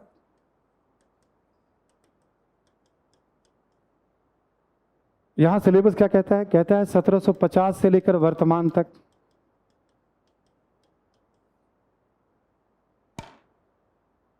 ठीक है, अभी आपने देखा हमने सिलेबस को मॉडर्न इंडिया को 3 हिस्सों में बांटा था, 1750 से 1857, 1857 से 47, 47 से 91। इसमें कितने टॉपिक पढ़ने हैं? बिपिन चंद्रा स्पेक्ट्रम में जो सारे टॉपिक लिखे हुए सब पढ़ने हैं आपको, वो पूरा सिलेबस ही है आपका। 1750 से वर्तमान, वर्तमान कहां तक ले तो 91 तक लीजिए आप। इसके नीचे कुछ कुछ बातों को बताया गया, महत्वपूर्ण घटनाएं, व्यक्तित्व, मुद्दे, वो समझ में नहीं आएगा आपको। सिलेबस एक ही लाइन में है मेंस का। और सिलेबस 47 के बाद भी सवाल इस बार भी आया है, 2022 के मेंस में भी सब क्वेश्चन आया है, 2021 में भी आया है। 47 के बाद के टॉपिक से भी सवाल पूछे जाते हैं। तीसरा हिस्सा जो सिलेबस में दिया गया वो है आपका विश्व इतिहास। विश्व इतिहास में ध्यान रखने वाली बात क्या है? ये सारे टॉपिक वैसे अवेलेबल हैं जो मैं पढ़ाता हूं। विश्व इतिहास ये क्या कह रहा है? 18वीं सदी की घटनाएं, जैसे कि, और फिर 8 टॉपिक उसमें मेंशन कर दिए गए हैं। औद्योगिकरण, उपनिवेशीकरण, उपनिवेशीकरण, दोनों विशुद्ध, राष्ट्रीय सीमाओं का पुनर्सीमांकन, साम्यवाद, समाजवाद, पूंजीवाद। और ये कह रहा है जैसे कि, यानी ये पूरा सिलेबस नहीं है। आपको क्या ध्यान रखना है इसमें? 1700 से लेकर 1991 तक की प्रमुख घटनाएं। तो विश्व इतिहास का जो मेरी पहली क्लास होती है ना, उसी क्लास में मैं सारे टॉपिक लिखवा देता हूं कि देखो ये 20-22 टॉपिक है जो आपको पढ़ने हैं। अमेरिकी क्रांति पे 2 बार सवाल पूछा गया, अमेरिकी क्रांति सिलेबस में नहीं है। फ्रांसीसी क्रांति पे एक सवाल आया, फ्रांसीसी क्रांति सिलेबस में नहीं है। तो महत्वपूर्ण घटनाएं 1700 से लेकर के 1991 तक की। तो जब तक आपको सिलेबस नहीं पता हो, यूपीएससी केवल इंडिकेट कर रही है, और इंडिकेट ठीक तरीके से कर रही है, बट पूरा डिटेल सिलेबस नहीं है। तो आपका पहला स्टेप आपको यह पता करना होता है कि हमें पढ़ना क्या है। बाकी सब पे तो सोर्स हमने बता दिया आपको, एंशिएंट पे, मेडिवल पे, मॉडर्न पे।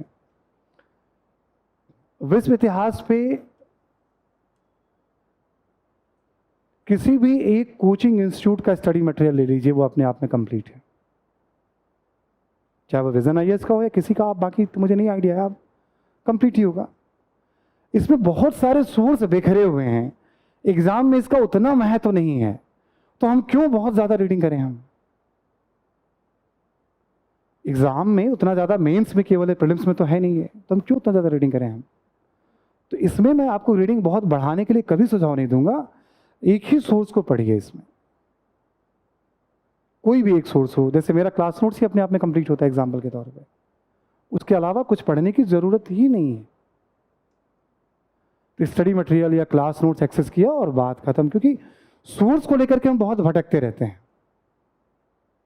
ठीक है, तो मैं अपनी बात कंक्लूड कर दूं एक बार आपको। मैं क्लास की शुरुआत में बस हमने आपको बताया मैजिक नंबर आप ध्यान में रखिए। पीटी मेंस और क्वालिफाई करने के लिए वो कौन से नंबर हैं जो चाहिए। जब चुनाव होता है तो पॉलिटिकल पार्टी क्या कहती है, मैजिक फिगर आना चाहिए। लोकसभा के चुनाव में 272 आना चाहिए। दूसरा हमने बताया जीएस वाली क्लास में, जैसे हिस्ट्री के पीटी और मेंस का सिलेबस क्या है यूपीएससी में। सिलेबस डायरेक्शन बताता है, वो डिटेल सिलेबस नहीं है। तो आपको पढ़ने के पहले हमेशा पता होना चाहिए कि आपको मैक्सिमम क्या पढ़ना है। दूसरा ये पता होना चाहिए कहाँ से पढ़ना है। ये दोनों बातें आपके सामने रख दी। दो बातें इसमें और जुड़ जाती हैं, कैसे पढ़ें और नोट्स बनाएं और एग्जाम तक कैसे ले जाएंगे। आप चाहें तो इसको आप एक आधा बार कभी यूट्यूब वगैरह पे आप एक्सेस कर सकते हैं, आप इसको देखना चाहें आप। ठीक है, आपके कोई सवाल हो मुझसे कोई संक्षेप में रिलेटेड तैयारी से तो मुझे बताइए। आप कुछ भी हो आपके सवाल, हाँ बोलिए। हाँ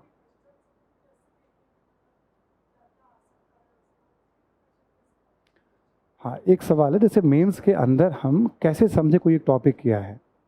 एग्जाम्पल, जैसे मैंने लिखा औद्योगिकरण, ठीक है, तो मान लीजिए आपने तैयार किया औद्योगिकरण, तो आपने कैसे तैयार किया है। क्या आपने पूंजीवादी और मार्क्सवादी मॉडल तैयार किया आपने औद्योगिकरण का, नंबर एक। पूंजीवादी मॉडल में ब्रिटेन का आपने अलग से तैयार किया है। पश्चिमी यूरोप, ब्रिटेन के अलावा फ्रांस और हॉलैंड का मॉडल आप समझ रहे हैं, इसमें क्या डिफरेंस था या ब्रिटेन में ही पहले क्यों था। और इसी में अमेरिका, जापान और जर्मनी की चर्चा होती है। ठीक है, यहाँ जब हम बात करते हैं तो यहाँ पे रूस नहीं, यूएसएसआर की बात होगी, नॉट रूस, चीन। यूएसएसआर से चीन का मॉडल कैसे अलग था। ये हो गई हमारी बेसिक तैयारी, औद्योगिकरण क्या होता है, हम कैसे पढ़ते हैं हम। यदि बेसिक तैयारी हमारी ठीक है ना, तो आप क्वेश्चंस के लिए आपको नहीं सोचना है। यूपीएससी में 2 सवाल पूछे गए, दोनों इसके अंदर आ जाएंगे, और आप जितना सवाल पूछ सकते हैं सोचिए और मुझे बताइए, मैं उसका आंसर फ्रेम कर दूंगा। अभी हम तैयारी कैसे करते हैं ये बहुत इंपॉर्टेंट है। हम तैयारी कैसे करते हैं। अब क्या होता है कि मैं बहुत संकुचित दायरे में आपको पढ़ा रहा हूं, हमारा दायरा ही पहले से फंस गया। मैं कोई भी टॉपिक जब शुरू करता हूं, मान लीजिए कोई भी टॉपिक पढ़ा रहा हूं XYZ, जैसे मान लीजिए मैंने डलहौजी के बारे में बताया, तो एक डलहौजी क्या किया ये तो हमने पढ़ लिया, पर डलहौजी पे तो दर्जनों तरीके से सवाल हो सकते हैं। तो आप क्वेश्चन एक्सपेक्ट ही मत करिए, आप टॉपिक कैसे पढ़ते हैं। तो इसमें कितना ब्रॉड दृष्टिकोण है आपका, या आप जिनके साथ इंटरेक्ट कर रहे हैं, जो आपको गाइड कर रहा है, कितने डायमेंशंस में आपको बता पा रहा है। क्यों, क्योंकि एग्जाम में अनएक्सपेक्टेड सिचुएशन होने वाले हैं। हम यदि ऐसे प्लान करें ये क्वेश्चन आया और इसका आंसर तैयार कर लें, तो जीवन में कभी क्वालिफाई नहीं कर पाएंगे। हम इसमें बिलीव करते हैं, टॉपिक हमने तैयार कर लिया, तुम्हें जो पूछना है पूछो, मैं लिख के आऊंगी, और मैं नहीं लिखूंगी तो हिंदुस्तान में कोई नहीं लिखेगा। बेट ये मैं अपने लिए लेके चलता हूं। यदि मैंने एक टॉपिक कवर करा दिया और आप नहीं लिख करके आएंगे, तो हिंदुस्तान में कोई लिख के दिखा दे एग्जामिनेशन हॉल में, फिर तो बेकार है पढ़ाना मेरा। तो हम तो इस लेवल पे सोच के चलते हैं हम, और आपको इस लेवल पे चलना पड़ेगा। जब हम नहीं करेंगे कोई और कर रहा, तो हम फंस गए फिर तो हम। आप अपना सोचें, और ये डिपेंड करता है कि आप तैयारी कैसे करते हैं। मोटे तौर पे पुराना मॉडल ही चल रहा है, ये कुछ क्वेश्चंस हैं, इसका आंसर लिख लो, इसका ऐसे कर लो। अरे भाई, आप कोई एक टॉपिक बस देख लीजिए आप 3 घंटे का, या मेरी 9 से 12, 1 से 4 यहाँ क्लास चलते रहती है, आप पता करिए, आप आइए, टाइम लीजिए, और कोई भी टॉपिक पे डिटेल बात कर लीजिए आप मुझसे। टॉपिक आपका होगा, एक बार मैं आपको समझा दूं 1 घंटे में, उस पर पूछे कि किसी भी सवाल को आप लिखने की स्थिति में आ जाएंगे आप। जरूरी है कि हम पढ़ते कैसे हैं, बेस होता है हमारा। सवाल बहुत अच्छा है, बट इससे ज़्यादा मैं उत्तर दे नहीं पाऊंगा अभी गिवन टाइम में। ठीक है, बट मैं इनवाइट कर रहा हूँ, किसी को भी चाहिए तो आप आ सकते हैं, मोस्ट वेलकम। 9 से 12 और 1 से 4 मेरी क्लास चलती है रोज़ कहीं ना कहीं। यहाँ अपने विजन के 2-3 क्लास सेंटर हैं, आप वो गाइड कर देंगे, उनको पता होता है कि हाँ सर ने कहा है, तो वो बता देंगे वहाँ कहाँ मेरी क्लास चल रही है, आप आइए आप। हाँ बोलिए। हाँ, समसामयिक का जो क्वेश्चन होता है उसको हम कैसे, जैसे एक तो जगह सोर्स मैंने बता दिया, जोड़ने की भी क्या होती है ना, ये कला होती है। जैसे मान लो कोई क्वेश्चन आ रहा है, उस पर डिपेंड करता है कि हमें उसे जोड़ना है कि नहीं जोड़ना है। आम तौर पे मेंस में, करंट अफेयर्स, हिस्ट्री में उसको ओवरलोडेड नहीं करना है कभी, आपको उसका रेफरेंस यूज करना है, बहुत अच्छी बात होती है। कोई भी सवाल आपसे पूछा जा रहा है, आप उसका रेफरेंस यूज कर सकते हैं यदि आपको उससे जुड़ी हुई कुछ करंट की बातें पता हैं तो। आप कोई भी क्वेश्चन रेज कर लीजिए आप। जैसे एक बार पूछा गया कि भाई कला संरक्षण, जो विरासत है, उसका संरक्षण क्यों आवश्यक है, तो आप बहुत सारी बातें बता सकते हैं। कला के बारे में है वो, हमें है ना, शिल्प के बारे में बताता है, उस समय के लोगों के धार्मिक सामाजिक सोच के बारे में बताता है, आर्थिक पहलुओं के बारे में बताता है, पर्यटन के बारे में बताता है। आज हम जब यूएनओ में परमानेंट सीट का दावा करते हैं तो हम कहते हैं हम प्राचीन सभ्यता और संस्कृति वाले देश हैं, हम उसकी बात करते हैं। हम आज कहते हैं कि देखो हम युद्ध युद्ध की भाषा नहीं बोलते हैं, कि हम बुद्ध की भाषा बोलते हैं, प्रधानमंत्री जब कहते हैं। जब ये सवाल पूछा गया तो आप कोट कर सकते हैं आप वहां पे। जब प्रधानमंत्री संयुक्त राष्ट्र संघ में कहते हैं कि हम युद्ध नहीं बल्कि बुद्ध की भाषा बोलते हैं, तो ये हमारी विरासत, ये तो लिखने की कला है, और ये तो डेवलप वैसे ही हो जाएंगे। जैसे इतिहास मेरे लिए काला अक्षर नहीं है, मैंने शुरुआत यहीं से की है, बट मेरे लिए बहुत जीवंत है इतिहास। तो आप जिस टॉपिक में चाहेंगे उस टॉपिक में, एक नहीं कई एग्जाम्पल देके बता दूंगा मैं। ये तो चूंकि आपने पूछा था, एक रेफरेंस यूपीएससी का क्वेश्चन आया तो मैंने बता दिया। हम शुरुआत कर सकते हैं, लेकिन हम उसी पे बम्बार्डमेंट नहीं करेंगे, हम जो पूछा गया वो बताएंगे हम। बहुत अच्छी बात होती है करंट की चीज़ों को ऐड करना आंसर में, लेकिन बेसिक तैयारी हो तब आप करंट को लिंक कर पाएंगे। अब लिंक किया जाता है ना, कि करंट को पूरी तरह से भर दिया जाता है। ठीक है, हाँ बोलिए। हाँ हाँ, सवाल है कि जैसे 2 से 1 से अधिक किताब को हम पढ़ते हैं, लेखक को पढ़ते हैं, तो टकराव शुरू हो जाता है। तो वहाँ हमारा स्टैंड क्या होना चाहिए? ठीक, बहुत ब्रीफ में इसका आंसर कर रहा हूँ। जीएस के अध्ययन में टकराव की गुंजाइश ही नहीं है।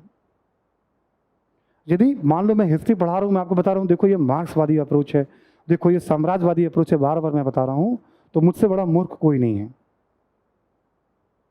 ठीक, जीएस में इसका कोई स्कोप ही नहीं है। थोड़ा अवेयरनेस लेवल चाहिए क्या होता है, बस। टकराव की गुंजाइश ही नहीं है। जितने विवादास्पद मुद्दे हैं, जैसे वीडी सावरकर जी, कभी सुभाष चंद्र बोस, कभी पटेल जी, कभी नेहरू जी, कभी टीपू सुल्तान, विवादास्पद मुद्दों से यूपीएससी का कोई सरोकार ही नहीं है। इंटरव्यू में ये प्रश्न उठ सकते हैं आपसे, और उसका एक संविधान सम्मत एक तार्किक दृष्टिकोण होता है, तो आप लीजिए ही मत। नंबर 1। नंबर 2, जैसे हमने क्या कहा, आर एस शर्मा की किताब पढ़ेंगे, कुछ विवादास्पद प्रसंग आ जाएंगे, उस प्रसंग का रोल ही नहीं है एग्जाम से, छोड़ देना है हमें।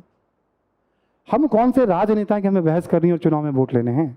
हमें तो नंबर लाना है। हमें क्या करना उसका? किसी भी टॉपिक पे आपको XYZ टॉपिक लगता हो तो मैं लॉजिकली उसका आंसर, वीडी सावरकर को भारत रत्न मिलना चाहिए कि नहीं मिलना चाहिए, पता चले एक दृष्टिकोण ये है, एक दृष्टिकोण ये है। अरे जो भारत के रत्न है उसे हम कौन होते हैं भारत रत्न देने वाले? पहली बात। फिर कोई भी व्यक्ति सतत परिवर्तनशील होता है। गांधी जी परिवर्तनशील, भगत सिंह परिवर्तनशील, सुभाष चंद्र बोस परिवर्तनशील। सुभाष चंद्र बोस हिटलर जैसे तानाशाह से मदद मांगते हैं भारत की आजादी के लिए, तो क्या वो हिटलर हो गए? तो दृष्टिकोण बनता है, तो हमें किस तरह से देखना है? मोटे तौर पे राष्ट्र को सर्वोपरि रखना है। यदि कभी टकराव हो तो राष्ट्र को सर्वोपरि रखना है, कभी टकराव हो तो। बट जरूरत ही नहीं पड़ेगी। ये तो मैं अपनी विद्वताओं को बताने के लिए यहाँ वहाँ की बातें कर लूंगा, बट इसकी कोई जरूरत नहीं है। एकदम रिलैक्स रहिए। और जो किताब हमने बताया, बहुत सेफ किताब बताया आपको, इससे सुरक्षित कोई किताब नहीं है। बिल्कुल इसकी आडियो सब राष्ट्रवादी किताब, मार्क्सवादी लेखक हैं, अप्रोच राष्ट्रवादी है। कहीं कहीं समस्या आती है, बट उसका एग्जाम से कोई रिलेशन नहीं है, इसलिए आप बेहिचक पढ़िए आप उसको। आप हम्म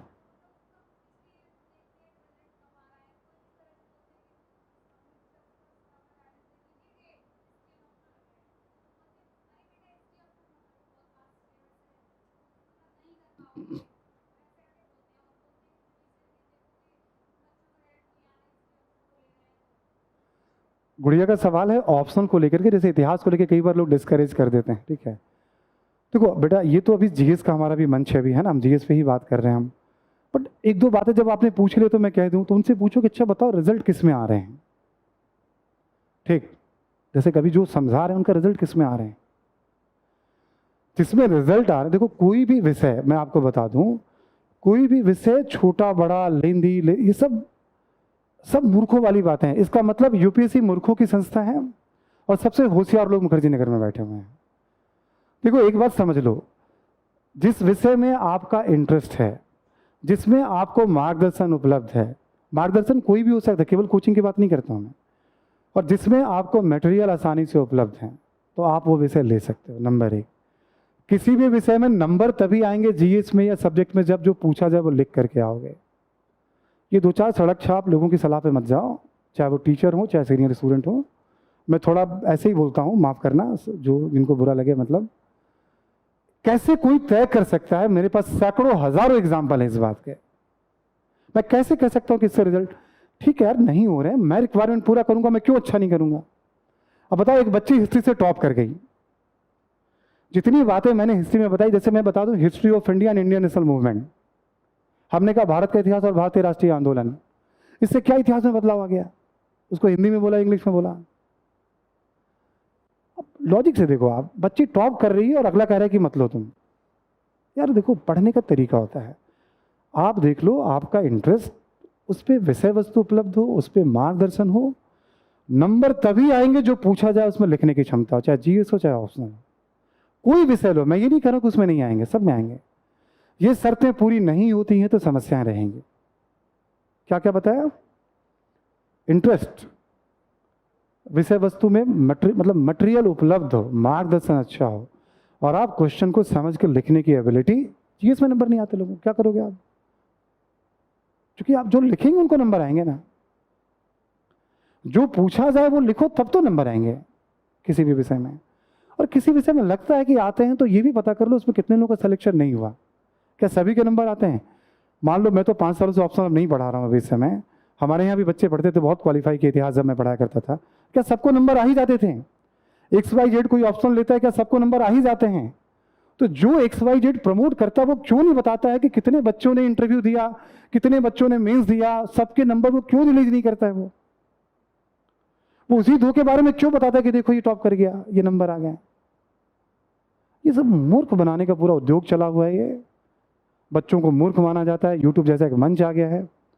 बेहिचक कोई विषय लो, मेरा किसी विषय से पूर्वाग्रह नहीं है, शर्तें ये पूरी होनी चाहिए और आप लिखो ना, सिलेक्शन क्यों नहीं होगा आपका। इसमें कहीं आप फंस रहे हो तो आप फंस गए ना, आप कैसे अच्छा करोगे एग्जाम में, नहीं करोगे आप। कोई सवाल। हाँ देखो, न्यूज़पेपर आप अच्छा तभी कर पाओगे जब आप हिस्ट्री, ज्योग्राफी, इकोनॉमी, पॉलिटी और इन्वायरमेंट, इंटरनेशनल रिलेशन, इतने विषयों पे आपकी पकड़ होगी तो कोई भी एक घटना जो अभी अखबारों में चल रही हो, किसी भी एक घटना पे आप बहुत सारा दृष्टिकोण बना सकते हो। जब तक इन पे पकड़ नहीं होगी, आप यूज करना नहीं सीख पाओगे।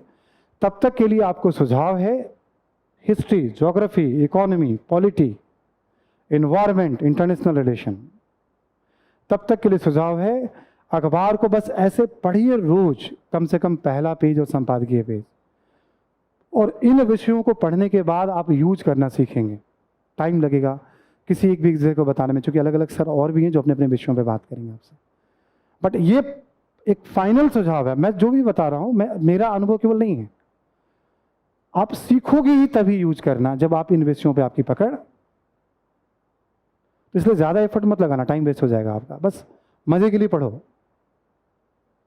पढ़ते रहो लेकिन छोड़ना मत, पता रहे क्या हो रहा है।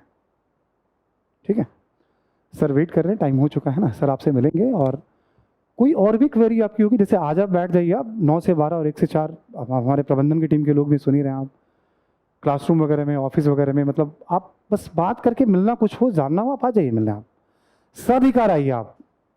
हमने कहा हमारी कोशिश होती है कि हर बच्चों को हम किसी न किसी रूप में सहयोग दें। हम मैगजीन, टेस्ट पेपर या स्टडी मटेरियल वगैरह आसानी से क्यों उपलब्ध है हमारे, हम कोई चार्ज तो नहीं करते उसके लिए, हम जो बाजार में उपलब्ध है। हाँ, क्लासरूम वगैरह में जो इन्वॉल्व होते हैं, चूँकि फीस खर्चे हैं तमाम तरह के, तो उसके फीस वगैरह होते हैं, चार्जेस होते हैं, बट बाजार में तो हमने वैसे उपलब्ध करा रखा है, उसके लिए कोई चार्ज नहीं है हमारे यहाँ। क्योंकि जो बच्चे एक्सेस नहीं कर सकते उन तक भी हम अपनी रिच बनाए, हम जो कर रहे हैं सब तक जाए वो। तो प्लीज़ आपको कुछ भी लगे और जानना हो, चूँकि भाई इतनी लंबी तैयारी, सारी बातें हो नहीं सकती हैं। हमने पहले कहा हम स्टार्ट कर रहे हैं, तो आप दो बातों का ध्यान रखिए, आपको क्लियर हो अधिकतम क्या पढ़ना है और कहाँ से पढ़ना है। ये पहला ही 2 कदम ठीक नहीं तो आगे कंफ्यूजन तो है ही।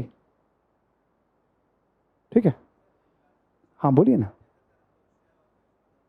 हाँ, टॉपिक छोड़ दो, टॉपिक छोड़ दो, अभी थोड़ा हो जाएगा। हाँ, आप क्लास के बाद पूछ लेना ना। आप शैव में अलग अलग हैं बहुत सारे, ठीक, हम कर लेंगे बात आपसे। हम पाशुपत हैं, मतलब एक बात करें, वीर शैव, लिंगायत, ठीक है, कपाली, कलामुख है ना, आप जैसे नागा, औघड़ से बात कर रहे हैं, आप नाथपंथी बात कर रहे हैं, निर्गुण, सगुण, कर लेंगे बात आप टॉपिक क्लास के बाद, टाइम लगेगा वो, ठीक है ना।